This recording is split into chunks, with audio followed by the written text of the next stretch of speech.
Yes, I was saying Okay. before, yeah, that we should uh, uh, demand for this product according to our purchasing power.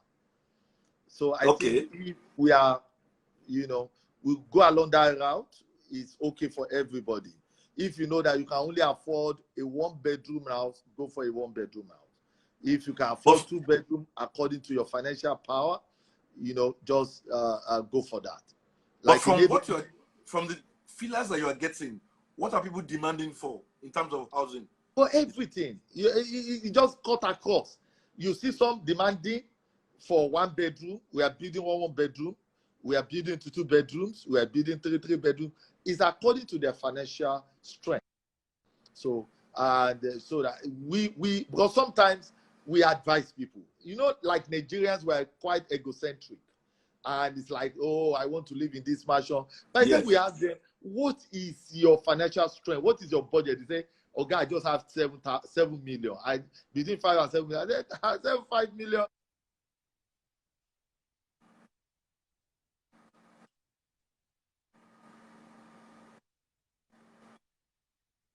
Wow. So most Nigerians sometimes just want these big houses, but their budget can't take it. So we advise them, why can't you go for one bedroom? One bedroom is between 5 to 8 million. So let's do something for you according to your budget. But the truth is that there's high demand. I tell you, there's high demand. There's high demand. But for COVID-19, are there things Adron Homes would have done that you had to slow down a bit in terms of the lockdown and all of that? No, not at all. At all. If there's any reason why we slow down, is because government restrictions. I think March and April was very, very harsh. Economically, everything was down in this nation because we are yet to decipher the pandemic. What is this COVID? So everybody, it was more stay at home, nobody should move out until we start seeing survivors and coming out and saying, well, I just took Panadol and I'm okay. I just took Paracetamol, I'm okay. I just took chloroquine. I'm like, okay, this thing is not maybe as that dangerous. Just once you don't have any underlying illness, you'll be fine. And if you have any illness, just take care of yourself, avoid crowd, make sure you take all health issue very serious, or social distancing and the rest, all the parameters given very serious, then you'll be safe. But beyond that, or before that, it was more. So if there's anything that slowed us down, is between that time that it was quite new to all of us. But after that, we went back to our site, and then we started coming out with products to fit into this COVID-19 season, and people started demanding, because we know that a lot of people are going through a lot of funny things, I can tell you, from the hands of their landlords. Landlords are now being something that Shylock, landlord, and the rest. Some, because there's even kind of no familiarity with them and their landlord ab initio. But because of the lockdown, the landlord now begin to know who their tenants. Some landlords have never seen any tenants before. They don't, because before you wake up, this guy has disappeared. But right now, they are seen face to face. Some of them say, oh, this is the kind of guy I have in this house. Look, and things started happening. Funny things, landlord locking the tap, landlord regulating how many times you should use water in the house and things like that. So, funny things. And people start realizing, look, I need to be an homeowner. I need to own my own home. So, and then beyond, and other things like, good homes. You need a good home.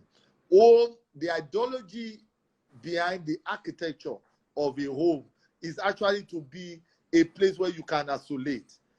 A home should self-heal you. I remember, some of us, when you go to the hospital and you have a certain illness or something like that, they will tell you to recover, go home. You recover faster at home. So it's just that it's so pathetic that, a lot of Nigerians are homeless. We don't even have that data. We don't know. We don't have that data. But COVID-19 has exposed that to all that a lot of Nigerians are homeless, and that was what happened during the 100 million boys, attack into various homes. So for us, we are on top of our game to demand, to all our clients, to deliver to all our clients. In the last 7 years, you've been able to build Adron Homes into a big brand that it is today. What has been the secret of the success of Adron Homes? Well, I'll first say God Almighty, to God alone be the glory. We didn't start this company because everybody is doing real estate. The company started on the instruction of God Almighty that this is what I want you to do. And secondly, we have vision, we have focus, we have purpose, we are purpose driven, we are vision driven. I could tell you, just like this year, one of the major reasons why we are not that affected with this pandemic is because every year, 2 to 3 weeks in the month of January, we take it out for retreat. From department to department, from portfolios holder to another, we have a time to ask each head of department and policy holder, what do you intend to do this year? So we'll have a global plan, a 12-month year plan. Then we'll break this thing down into departments so that every one of us work together to achieve a common goal. Fortunately for us, for this year, 2020, we're in, on the campground for management retreat for 3 weeks. And we came out with a slogan, Adron everywhere. And that is, you will have met me in the course of 1 or 2 weeks or some days ago, and you keep hearing Adron everywhere, Adron everywhere. Yes, that was a fallout of the retreat. And that we determined that we need to be everywhere because of the housing shortage in Nigeria.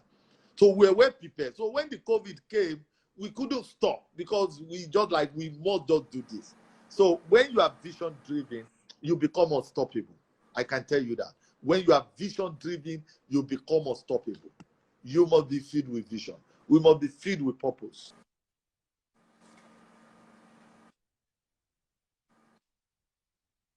Further service upper class and the middle lower class. So Eco City will offer products for houses for both those who can probably will not afford Eco Atlantic or afford Alaro City, but yet will still have the same feature, the same kind of lifestyle. That is what Eco City, our client will stand to gain in Eco City. I also noticed that at Shimawa, you have several estates inside Shimawa area.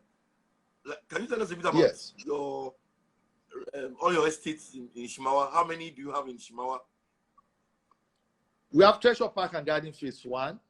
We have Treasure Park and Garden Phase 2. We have Treasure Park and Garden Phase 1 Extension 1. Phase 1 Extension 2, Gulf 2. We have Phase 2 Extension. We have Glass House. We have Glass House 2. We have the Cape Town, Treasure Park Cape Town, and we have Cape Town Extension. About 9 of them in Shimawa. What informs the areas you move into in terms of Adron's homes, in terms of where you locate your estates and all that? What determines your choice of location? Okay, availability of the raw material, which is land. Okay. We go into areas because we want people to really understand what we do. What our area of focus and specialty is